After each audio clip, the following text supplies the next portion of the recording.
Le sujet qui nous importe aujourd'hui, enfin qui m'importe depuis d'ailleurs une quarantaine d'années, je me rappelle tout simplement, hein, j'ai commencé mon apprentissage en 1971, les filles, vous n'étiez pas nées. Et par contre, effectivement, et je suis rentré chez les compagnons en 1973, à une époque où on ne parlait pas ni de transition énergétique, ni de crise énergétique, ni même encore, alors et surtout pas de numérique. Donc effectivement, c'était une autre époque et il a fallu que je passe toute cette période-là pour arriver aujourd'hui.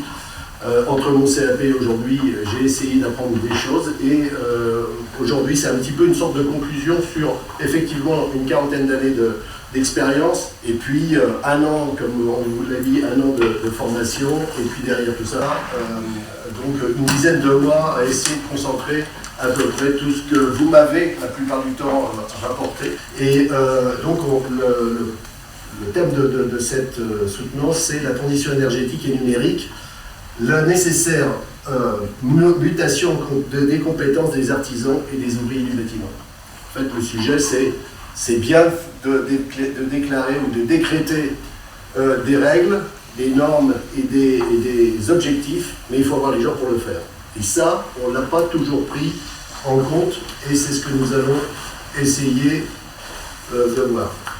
Alors le plan d'exposé, ça va être, je vais vous présenter une méthodologie, mais ça va être assez rapide, quelques chiffres, les principaux défis qui sont la rénovation énergétique et la non-qualité structurelle du bâtiment.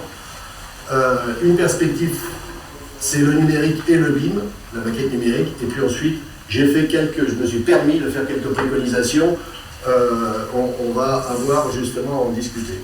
Alors, la méthodologie pour la thèse a été d'abord d'analyser la situation, ce qui est et ce qui se profile. Bien évidemment, j'ai, comme on l'a dit tout à l'heure, interviewé un certain nombre d'artisans, d'entrepreneurs, d'ouvriers, d'architectes. Enfin, j'ai vraiment regardé l'ensemble de la filière, y compris d'ailleurs des assureurs, pour effectivement essayer de comprendre exactement ce qui se passait aujourd'hui, compte tenu du fait que personnellement j'ai travaillé une dizaine d'années sur un chantier, puis ensuite j'ai effectivement été à mon compte, donc j'ai à peu près vu tout ce qui se passait, mais aujourd'hui qu'est-ce qu'il en est. Ensuite quelques données. Alors c'est pas Philippe Dresto qui est à la tête de l'Observatoire du bâtiment et des travaux publics qui va vous contredire. C'est très compliqué aujourd'hui d'avoir des données extrêmement certaines. Donc là, on va essayer, je vais vous donner pendant cette présentation des données qui sont à peu près, sur lesquelles on est à peu près tous d'accord, mais c'est très compliqué. Les expérimentations en région, je me suis aperçu qu'en fait, il y a beaucoup d'expériences qui se font, d'expérimentations qui se font dans les régions, dans les organismes professionnels, au niveau des industriels, sur les réseaux et aussi évidemment dans d'autres pays. Et l'idée pour moi c'était de relever tout ça pour voir un petit peu ce qui pourrait effectivement se répandre ici ou en tout cas utiliser cette expérience.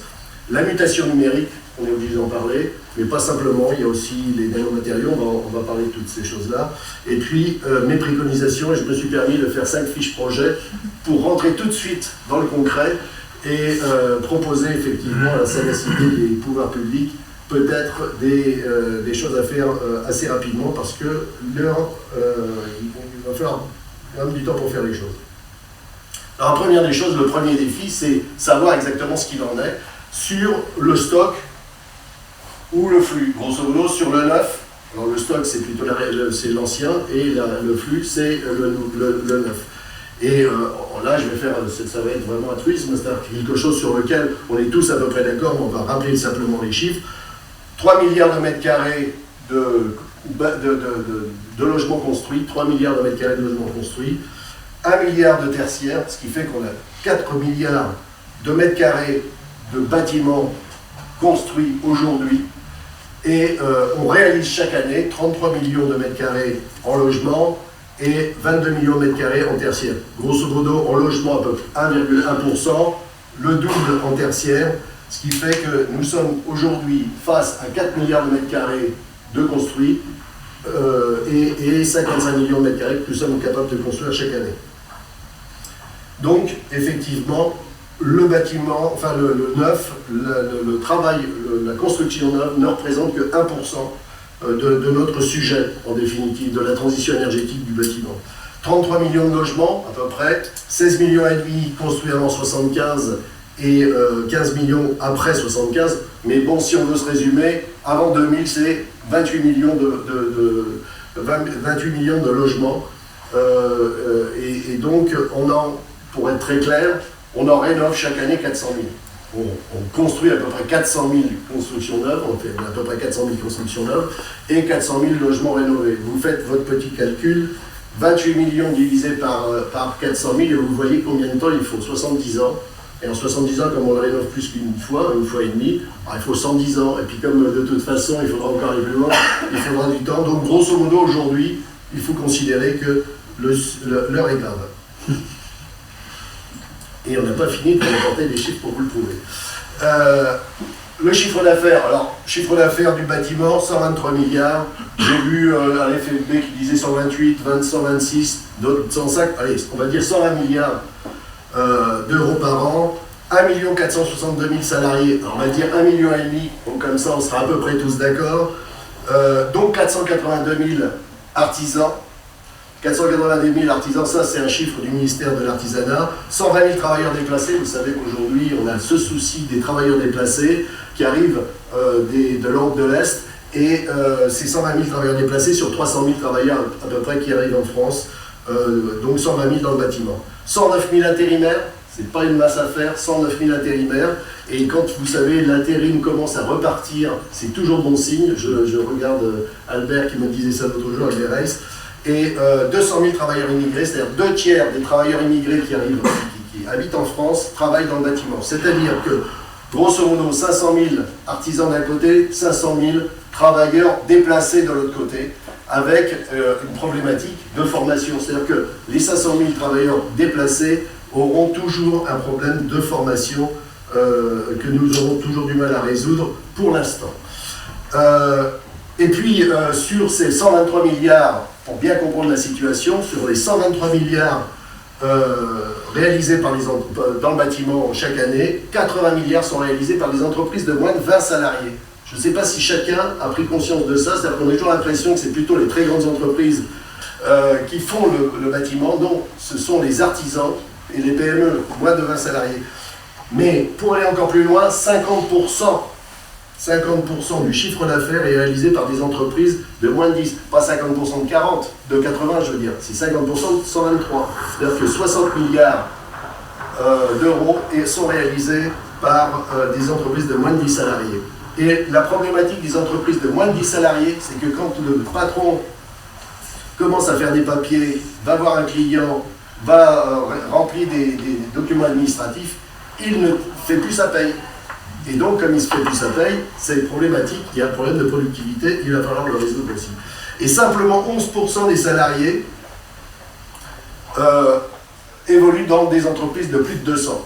C'est-à-dire à peu près 150 000 salariés en France travaillent dans les entreprises de plus de 200, comme Bouygues, mais pas simplement, des plus de 200, vous en connaissez sans doute aussi.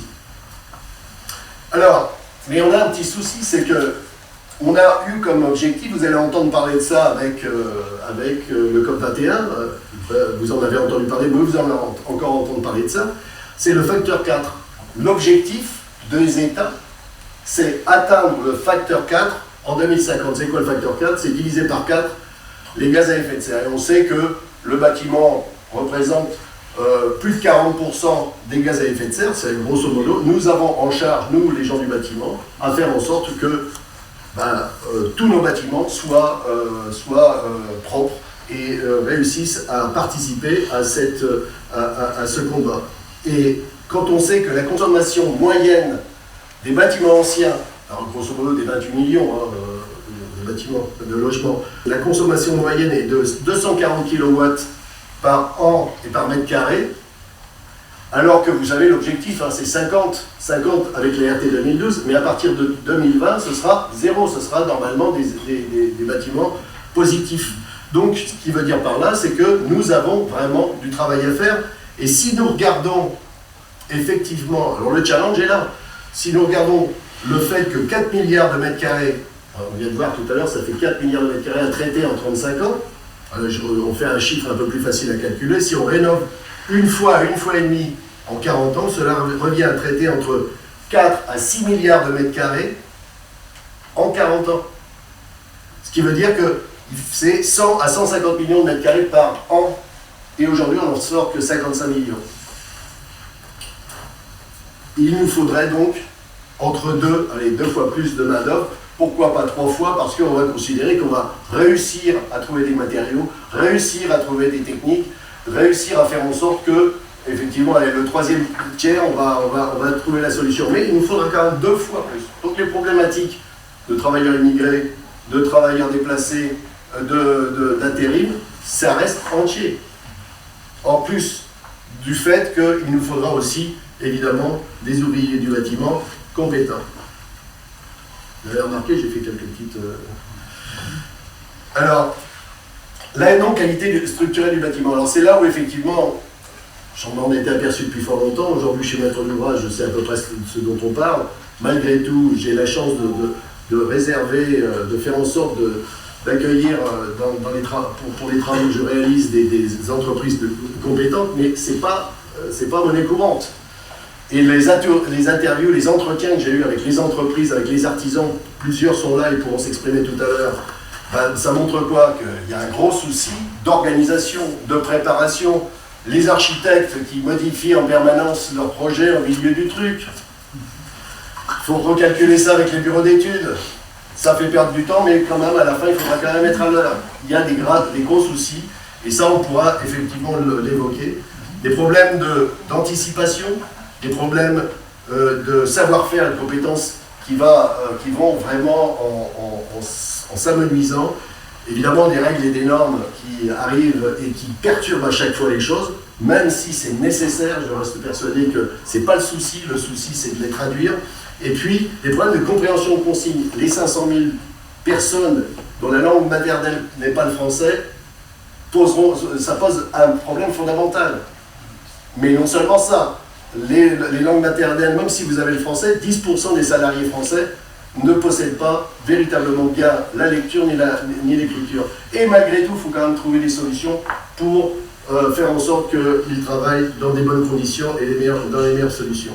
Ce qui fait que, aujourd'hui encore, si on regarde les chiffres, là c'est la QC, non c'est la SMABTP qui m'a donné ça, c'est 200 000 sinistres qui représentent 1 milliard de versements par an. C'est-à-dire tous les ans, il y a 200 000 sinistres de déclarés pour 1 milliard d'euros de versés pour dédommager, pour faire en sorte que les réparations soient faites.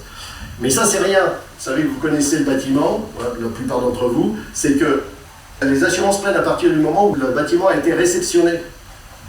Et qu'est-ce que fait le maître d'ouvrage et le maître d'œuvre? Les maîtres d'œuvre, c'est qu'ils font en sorte que, évidemment, soient réceptionnés des bâtiments qui soient à peu près corrects. Et donc, ça veut dire que tout ce qui est réparé en amont, eh bien, c'est réparé sur le dos de l'entreprise. Ce qui est logique, quelque part, vous allez me dire. C'est vrai que c'est logique. Mais ça représente autour de 10 milliards d'euros de non-qualité. Si on écoute Alain Moga, il ira jusqu'à 35 milliards. Mais moi, j'ai pris le chiffre bas, 10 milliards, je ne pense pas me tromper beaucoup. Et puis, 11% de perte de valeur ajoutée en 15 ans, ça c'est quelque chose que confirme Christian Baffy, qui était le précédent président de la FFB et qui est aujourd'hui président de la SMABTP, donc il a les chiffres aussi, et puis en même temps président de 3F, 11% en 15 ans de valeur ajoutée, alors qu'on a trouvé des solutions pour baisser les coûts avec l'arrivée des travailleurs déplacés. Donc, vous voyez que le souci est entier, et quand on trouve la problématique, c'est qu'on rejette sur les autres effectivement les problématiques, et en tout cas, on ne peut pas travailler dans des conditions sereines et saines. Et ça s'accroît, c'est-à-dire que jusqu'à présent, ça fait longtemps que ça existe ça, mais ça n'empêchait personne de dormir. Personne. Or, aujourd'hui, avec l'obligation de résultat avec les RT 2012, eh bien, on a des contrôles, effectivement, en fin de chantier. On a des contrôles au bout d'un an avec le calcul de la performance énergétique du bâtiment, etc. Et on s'aperçoit vite que là, il y a un sacré problème. Le problème, c'est que tant qu'on travaillera dans ces conditions-là, on n'atteindra jamais les objectifs les objectifs sur les bâtiments qui sont aujourd'hui ou construits ou rénovés. Construit, c'est une chose, mais on va dire que dans le construit, on arrive à faire des choses tout à fait correctes parce qu'il y a l'industrialisation, parce qu'il y a des kits, et des tas de systèmes qui font qu'on arrive à peu près à s'en sortir. Mais dans la rénovation, là, c'est problématique. Alors, quelle solution? Alors, la première des solutions, c'est pas moi qui l'ai trouvée, bien évidemment, ça a été trouvé bien avant moi, c'est le BIM. Et le BIM, effectivement, va apporter quelque chose de fondamental, de révolutionnaire, non pas sur le plan technique, même si sur le plan technique, il y a des évolutions. Et là, je crois que Jérôme est par là. Oui, Jérôme. Il est parti? Il arrive. Bon, Jérôme Matt, c'est le directeur de la cellule BIM au CSTV. Le BIM, c'est quoi? C'est des maquettes 3D, vous allez me dire, les maquettes 3D, ça fait 20 ans que ça existe, peut-être plus, j'en sais rien, j'ai pas ça en tête. Et ce sont des maquettes 3D, enfin c'est des plans 3D, mais qui collaborent. C'est-à-dire que grosso modo, aujourd'hui, l'architecte fait évidemment sa première maquette, puis ensuite les bureaux d'études travaillent dessus, puis ensuite les entreprises travaillent dessus, et faire en sorte que effectivement tous les conflits soient résolus en amont, avant de démarrer le chantier. Vous me direz, c'est pas une invention nouvelle. Ce qui est une invention nouvelle, c'est la partie virtuelle, parce que les maquettes, avant de démarrer un chantier, c'est ce qu'on faisait au Moyen-Âge sur les cathédrales. Mais aujourd'hui, effectivement, cette maquette permet de résoudre l'ensemble des problèmes en amont, avant de démarrer les chantiers. Et dans ces maquettes, on parle de 3D, mais on parle aussi de 4D, de 5D, de 6D, de 7D. Bientôt, on va parler de 8. C'est quoi? C'est toutes les dimensions, je dirais, économiques, de planning, de vie tout au long, enfin de vie et de gestion immobilière. Enfin, tout l'ensemble des problématiques sont gérées à travers ces maquettes, et ce qui fait que toutes les problématiques que j'ai évoquées tout à l'heure de préparation, de coordination, tous les problèmes économiques ont été vus en amont, et ça nécessite effectivement une réorganisation de l'ensemble des acteurs. Et si vous voulez en savoir plus, d'ailleurs, vous avez vu, vous avez un QR code ici, un flash code, vous prenez vos smartphones, puisque je sais que vous êtes tous équipés, et évidemment, vous aurez une démonstration d'une maquette numérique. C'est la maquette de notre ami Pellegrin sur la Super Montparnasse, et donc la rénovation de ce bâtiment, et là vous avez une vraie démonstration, je vous assure que c'est absolument intéressant. On va y revenir, c'est pas la peine de continuer là-dessus, mais on va dire effectivement, est-ce que les artisans sont concernés? Les artisans sont concernés, ils vont être concernés très vite. D'abord parce qu'il y a un décret européen qui fait qu'en 2017, logiquement les choses vont se répandre, et vous verrez, ça ira plus vite qu'on ne pense, que c'est toujours exponentiel. C'est-à-dire que le démarrage est toujours un petit peu délicat, et ça va vite aller. Paul-François Laval me dit tout le temps, il faudra 25 ans. Je ne crois pas qu'il faille 25 ans, mais même si vous avez 40 ans aujourd'hui, si vous ne vous mettez pas au BIM, vous êtes en obsolescence. D'accord, vous êtes décrété obsolescence bientôt. 50 ans aussi, parce qu'effectivement, on va travailler de plus en plus longtemps. Donc, faites très attention quand même. Il faut vous mettre à la maquette numérique très vite, y compris les artisans. Et les artisans ne sont pas forcément les plus en retard sur le sujet. Pas sur le problème du BIM, mais sur le numérique. Pourquoi?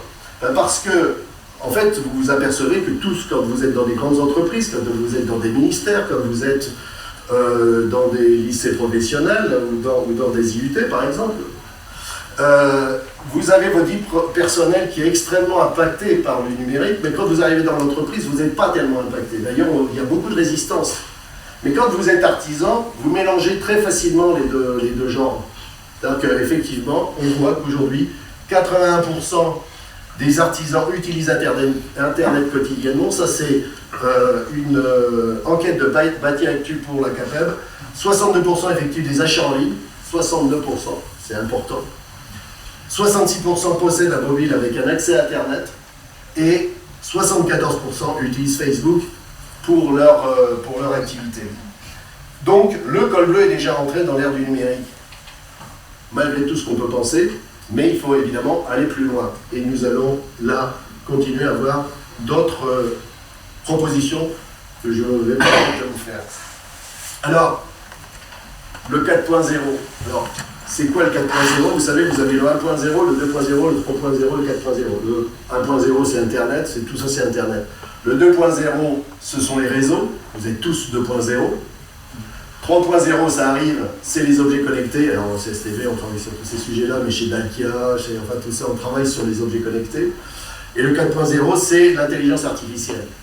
C'est le dialogue et les villes connectées, les smart grids, mais les villes connectées, les villes durables arriveront très rapidement, en tout cas les nouvelles villes arriveront très vite. Et d'ailleurs, il y a déjà des villes qui sont déjà comme ça, en Asie ou ailleurs.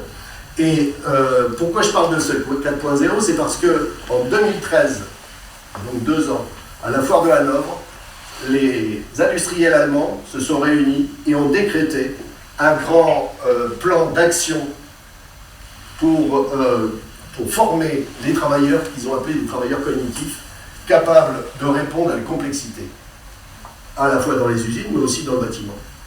Donc, vous connaissez les Allemands, en général, ça ne fonctionne pas trop mal, ils ont pris des décisions, on va aller par là, et puis d'autant que, si vous voulez, la différence peut-être avec nous, c'est que, effectivement, ce sont les industriels et les professionnels qui financent la formation. Donc, le principe, c'est que le gros souci, c'est aujourd'hui, c'est de former des travailleurs cognitifs et de faire en sorte, ça c'est le premier souci, avec effectivement la complexification des bâtiments, il va falloir faire en sorte que les gens qui sont aujourd'hui dans le bâtiment, la moyenne, vous avez vu, c'est 38 ans, ben, c'est les gens qui ont 38 ans, il va falloir les adapter, les amener un peu plus au numérique et les adapter à la complexification de ces bâtiments. Il va falloir leur faire des profils personnalisés et il va falloir les initier au numérique et au BIM. Alors, les initier encore mieux au numérique et complètement au BIM. Et d'un autre côté, en ce qui concerne la formation initiale, c'est d'abord réussir à faire en sorte que les jeunes reviennent vers les métiers. Ça, c'est pas gagné, on va y parler, c'est ce que je dis, on l'appelle tous la génération Y, et l'employabilité, ça c'est exactement ce qu'il nous faut. Notre gros souci de la formation professionnelle, je sais qu'il y a des gens, des représentants de l'enseignement supérieur ici, le gros souci, c'est de faire en sorte que les jeunes qui sont formés dans ces écoles, dans nos écoles, soient employés derrière. Et nous avons aujourd'hui un souci, déjà avec une tranche particulière, qui sont ceux qui sortent des bacs professionnels et des bacs technologiques. Et puis, il faudra aussi les initier au BIM, parce qu'aujourd'hui, en France, sur l'ensemble des systèmes de formation, on va appeler les écoles d'architecture, les écoles d'ingénieurs, les IUT, les universités, les écoles professionnelles, hormis exceptions, et il y a toujours des exceptions, globalement, le BIM, c'est aussi des articles qu'on a vus dans le moniteur, mais on ne s'y est encore pas mis, donc il va falloir s'y mettre tous. Il faut que je termine mon petit... Alors, on continue sur les précos. Ça, c'est un terme du bâtiment. Il nous faut une préco. La formation tout au long de la vie. Alors, je crois que c'est pas pour me mettre en avant, mais franchement, tout au long de ma vie, je crois savoir ce que c'est. J'ai passé un CAP en 73 et voilà. Et là, je suis là devant vous, comme un enfant. Je vais y arriver quand même. Et alors donc, le principe de la préco, de cette préco, c'est d'abord, il faut créer des animateurs territoriaux qui vont dans les entreprises. Pourquoi? Alors, je dis ça, mais ça existe déjà. Vous avez plusieurs expériences comme ça. Vous avez par exemple, dans la Drôme, une expérience qui s'appelle Dorémy. Et cette expérience consiste à avoir confié à des groupements d'entreprises. Donc ils ont fait 7 ou 8 groupements d'entreprises. Et dans ces 7 ou 8 groupements d'entreprises, on a mis des formateurs territoriaux qui interviennent pour réaliser les chantiers. C'est-à-dire, grosso modo, ils ne viennent pas simplement pour contrôler, mais pour donner les bonnes pratiques et faire en sorte que, comme en plus, ils ont plusieurs chantiers, c'est-à-dire qu'ils ont des contrats cadres pour faire 1 ou 2 ou 3 ou 4 chantiers ensemble, parce que vous savez que le bâtiment est le seul endroit, la seule industrie où on change d'équipe à chaque fois qu'on a un projet nouveau. Là, ils ont fait en sorte que, grâce au contrat cadre, il y ait plusieurs chantiers à réaliser, et ce qui fait que ces formateurs viennent sur le terrain et expliquent les bonnes pratiques, et ensuite, évidemment, à force de les faire, ils réalisent. Ils ont pris des bonnes habitudes. Eh bien, il y a cette solution-là, mais il y en a d'autres ailleurs. Il y a aussi une expérimentation dans le Nord, il y en a un peu partout, mais véritablement, c'est en étant... Et puis la FEB 77, là on a le directeur de la FEB 77 qui est ici. La FEB 77 a lancé une opération qui s'appelle Ligne Construction. Ligne Construction, c'est quoi? C'est aussi, là encore, tout à l'heure je disais, le BIM.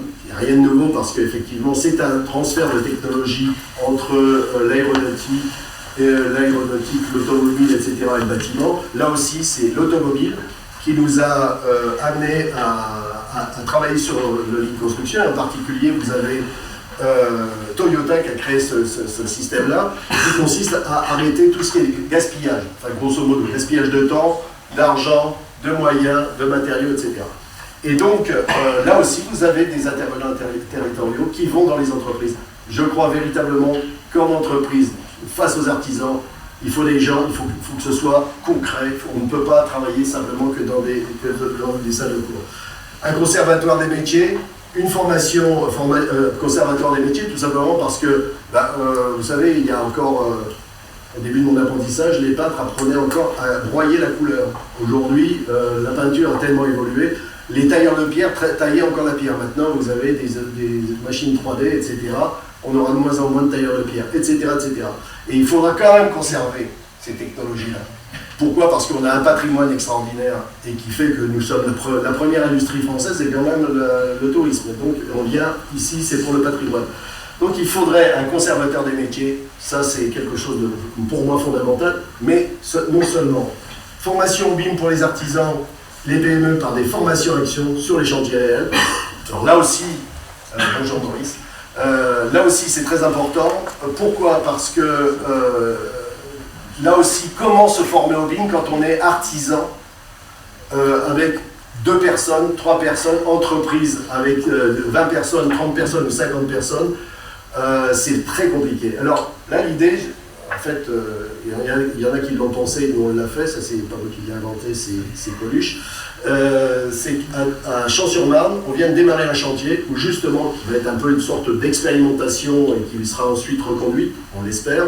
C'est, on a pris l'ensemble de la filière, de l'architecte jusqu'aux artisans et aux entreprises en passant par les bureaux d'études. Et tous les mercredis matins, 3 heures de formation au BIM, c'est-à-dire le rendez-vous de chantier devient une formation au BIM, et le reste du temps, donc, comme on dialogue à travers une maquette qui est postée, si je puis dire, qui est localisée sur une plateforme numérique, eh bien, on peut travailler encore à distance.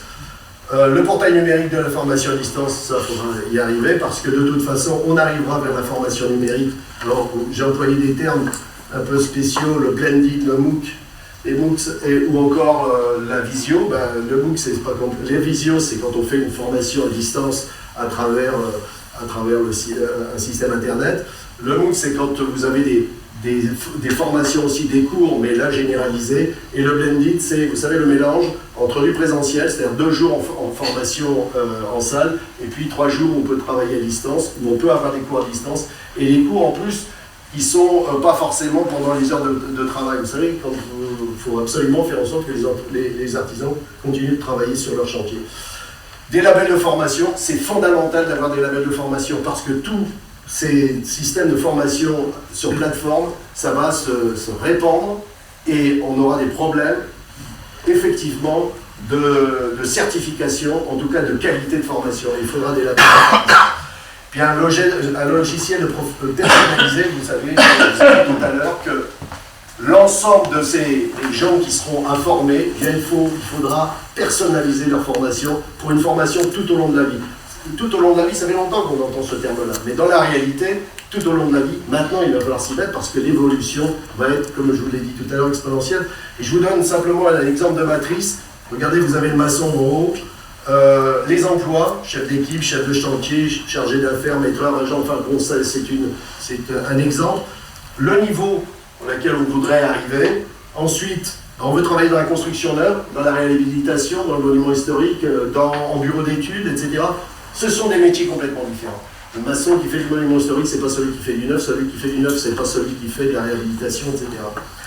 Derrière tout ça, qu'est-ce que ça donne? Des cours, des films de mise en œuvre, des films d'animation, des visioconférences, des MOOC ou des informations et d'innovation qui peuvent se faire à distance. Et puis ensuite, il faut évidemment valider la formation et certifier la formation. Vous allez me dire, c'est une bonne idée, est-ce que ça se fait? Oui, ça se fait chez les compagnons, d'une certaine façon, parce qu'ils n'en sont encore pas tout à fait encore au film de mise en œuvre, mais ça ne va pas tarder.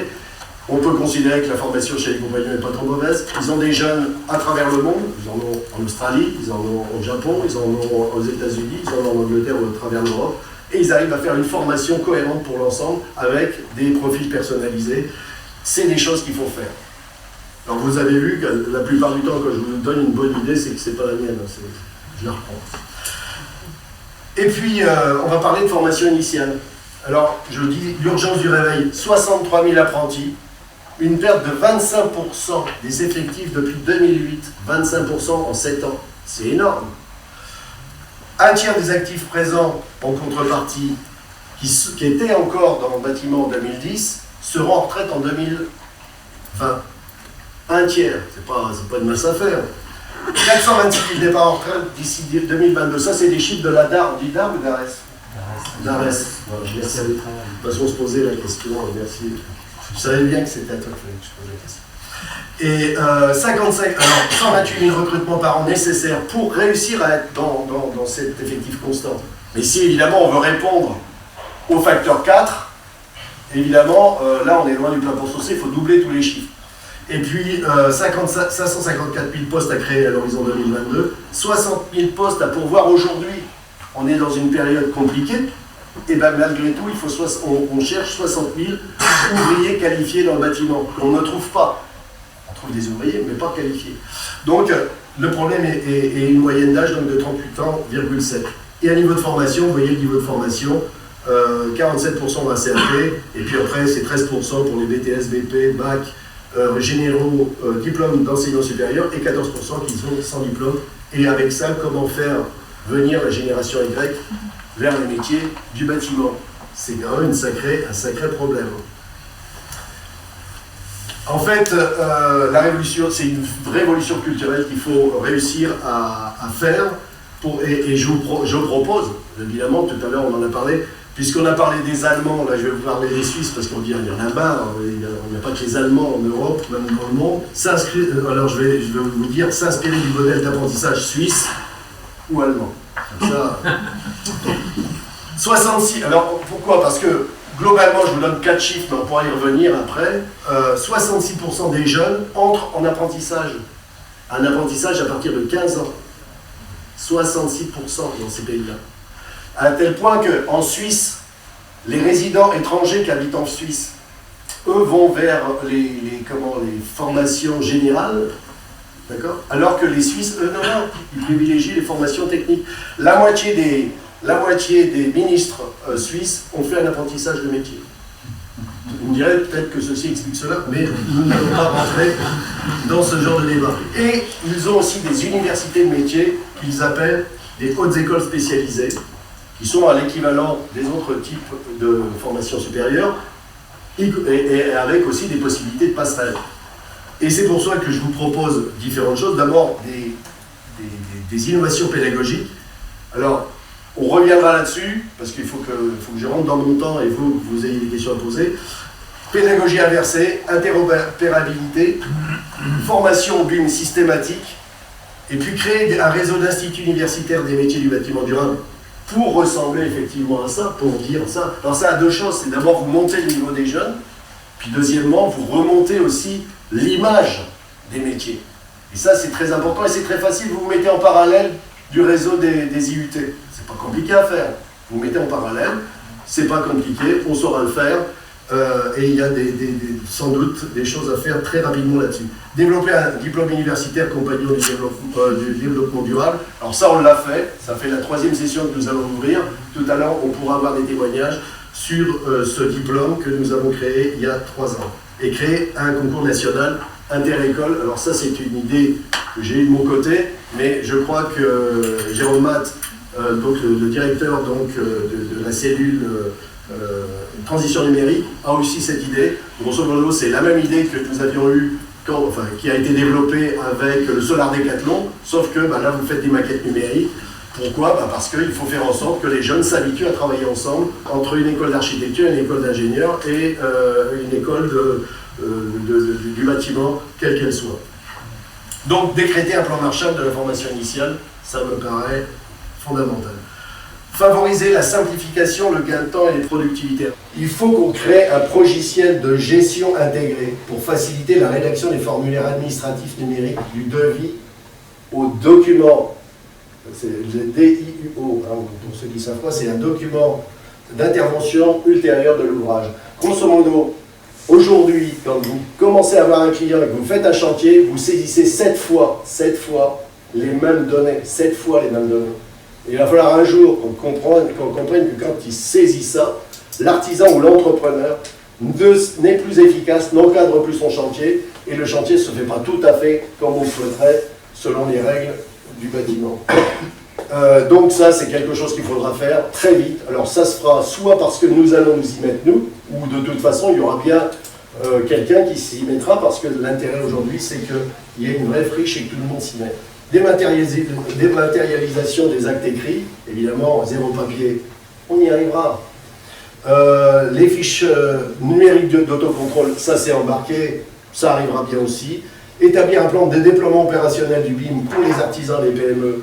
Je propose que ce soit par rapport à des chantiers réels. On impose le chantier, on fait la formation, et à partir de là, au bout de, je dirais, ça va se répandre tranquillement et assez rapidement. Et puis, établir un plan de déploiement opérationnel d'amélioration continue, ligne construction jusqu'au RSE. Ligne construction, c'est l'idée de la FEB 77. RSE, c'est responsabilité sociale et sociétale de l'entreprise. Et là, l'union des scopes, vous savez, les coopératives ouvrières de production, eh bien, se sont mis ont un plan complet sur ce sujet et ont démarré pour mettre en place un RSE avec un déploiement qui commence par la ligne construction. C'est clair.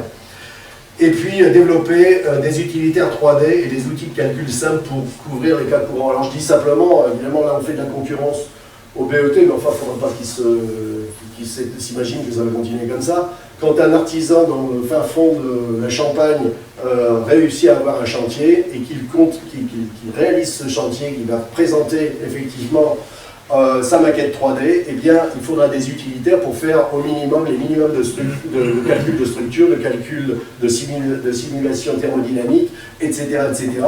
Tout simplement parce que aujourd'hui, il utilise des abacs, il fait des calculs un peu pifométriques, ça ne peut pas durer, il faudra bien mettre ça en place pour faciliter et gagner du temps et de la productivité. Garantir la qualité alors là je ne vais pas me faire que des copains, en mettant en place des certifications de bureau d'études et de mandateurs de chantier. Je passe vite. Alors là encore, la deuxième partie du public va me huer. Affichage du degré de sinistralité des entreprises. Non, vous n'allez pas me huer parce que vous savez que vous êtes bon et que vous n'avez pas de problème dans ce domaine. Structuration de groupes de compétences. Alors je vous parlais de Dorémy, de Bâtir Éco, de Rénovactif. Enfin, vous avez plusieurs exemples. Rénovactif, eh bien, on a ici un représentant d'un groupement qui s'est mis en place à la FFB Paris, comme on dit, Grand Paris, et où effectivement ils ont mis en place tout un groupement de compétences, et je leur avais dit à un moment donné, votre groupement ne suffit pas, il faut aller jusqu'au financement. Et ils ont mis en place aussi le financement. Et puis faire évoluer évidemment les procédures d'appel d'offres publics en mettant en place des allotissements. En fait, grosso modo, vous avez à peu près tout qui fonctionne, mais sauf qu'on ne sait pas qu'on peut le faire. D'accord ? On ne sait pas. Et y compris les maîtres d'ouvrage, surtout les maîtres d'ouvrage, surtout s'ils demandent après à leur juriste, c'est cuit. Développer le Wikipédia de la construction. Alors je mets Batipedia, point d'interrogation, parce que Batipedia, c'est effectivement un portail que le CSTB a mis en place depuis octobre de l'année dernière. Je ne peux pas ici faire du prosélytisme, donc je dis pourquoi pas, mais si vous voulez en savoir plus, vous avez tous votre smartphone, vous smartez ça et vous allez voir que vous aurez toutes les informations. Et puis, les industriels, Maurice a bien fait d'arriver à la fin. L'émission pour la montée en qualité, nous avons besoin de lui, mais il faut dire qu'il a toujours été en avance sur le sujet. Mettre en place des kits de montage, ça existe. Et ça existe à petite échelle. Il y a moyen de faire plus. Des clips, c'est-à-dire des obligations. Quand, vous savez, vous allez chez Ikea, si vous ne faites pas comme ça ne marche pas. Eh bien, il faut faire la même chose au niveau du bâtiment. Chez Saint-Gobain, je l'attaque, mais après je vais le féliciter. Il y a deux membres chez Saint-Gobain. Quand vous avez la laine de verre ici, la laine de verre ici, épais comme ça, mais qu'au milieu vous avez un trou de 5 cm, ça ne sert à rien de mettre la laine de verre. Je ne comprends pas pourquoi on n'a pas encore trouvé la solution pour obliger de lier les deux. Il y a sans doute à travailler là-dessus. Et puis, le flashcode, je l'ai plus là celui-là. Le flashcode, tout simplement parce que, effectivement, je pense qu'il faut développer d'un côté les kits de montage animés, vous savez toujours mon Ikea mais animé, qui fait que, et avec la possibilité pour tout le monde d'utiliser son smartphone, et on met le flashcode soit sur le côté sur le champ de la porte, de la fenêtre, au dos de la moquette ou du carrelage, et on sait tout de suite comment il faut le monter. Parce que tous les gens qui travaillent dans le bâtiment ne sont pas des grands intellectuels pour aujourd'hui.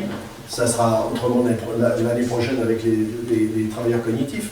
Toujours est-il, il faut, et puis pourquoi arriver vers le BIM, là où on a dit plus qu'un long discours, il faut mieux des beaux dessins, et bien là aussi, il faut qu'on arrive à faire en sorte d'avoir accès immédiatement à tous ces systèmes très rapidement.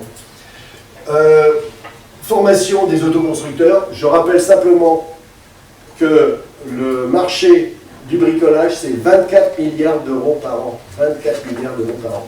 C'est grosso modo un tiers, un quart du chiffre d'affaires du bâtiment. Donc, quand on parle de qualité de la construction, il faut aussi passer par là. Un catalogue BIM, alors là, je suis obligé de féliciter Maurice et Saint-Gobain, tout simplement parce que Saint-Gobain, aujourd'hui, on est en train de faire une maquette BIM d'un bâtiment à Champs-sur-Marne. Tout ce qui est revêtement, tous les produits de Saint-Gobain, il y a déjà un catalogue vraiment développé. Mais alors, quand vous arrivez sur la VMC, quand vous arrivez sur les armoires électriques, quand vous arrivez dans le chauffage, etc., là, nada, il n'y a plus rien. Donc, franchement, il faut que tout le monde s'y mette. Et Maurice a initié ça il y a 5 ans, je crois, chez Saint-Gobain, ou un peu plus, il va nous le dire. Mais en tout cas, c'est quelque chose à faire et favoriser donc le concours BIM. Là, je cherche des sponsors pour le concours. Voilà. Donc, toute la filière doit se mobiliser ensemble. Je crois qu'on arrive presque à la fin, puisque là, je vous présente les 5 fiches projets, la plateforme 4.0 de formation à distance, Batipedia, le portail documentaire du bâtiment, les carnets de détails électroniques, vous savez, c'est toujours mon kit animé, la carte d'identité numérique, non pas du neuf, parce que ça, je sais embarquer, tout le monde veut faire la carte d'identité du numérique, du neuf, mais non, c'est le stock, parce que pourquoi le stock? Parce que tout simplement, nos 30 millions d'habitations qu'il faut rénover, le gros problème, c'est le diagnostic. Si vous n'avez pas un bon diagnostic, vous ne pouvez pas bien préparer vos chantiers et faire des bonnes rénovations. Et puis, le réseau d'Institut universitaire des métiers du bâtiment durable, je vous en ai parlé. Et puis, on a deux opportunités, ou une opportunité en deux phases. Le plan de transition numérique dans le bâtiment, 20 millions d'euros. Et Pacte, 30 millions d'euros, 50 millions d'euros. S'il y a un petit peu à aller chercher pour monter une ou deux fiches projets que nous avons mis en place, eh bien, on n'aura pas perdu notre temps. Et je tiens à vous remercier pour votre écoute. Mais alors, vous avez été d'un silence. On vous a dit de ne pas parler, mais là, vous n'avez pas parlé.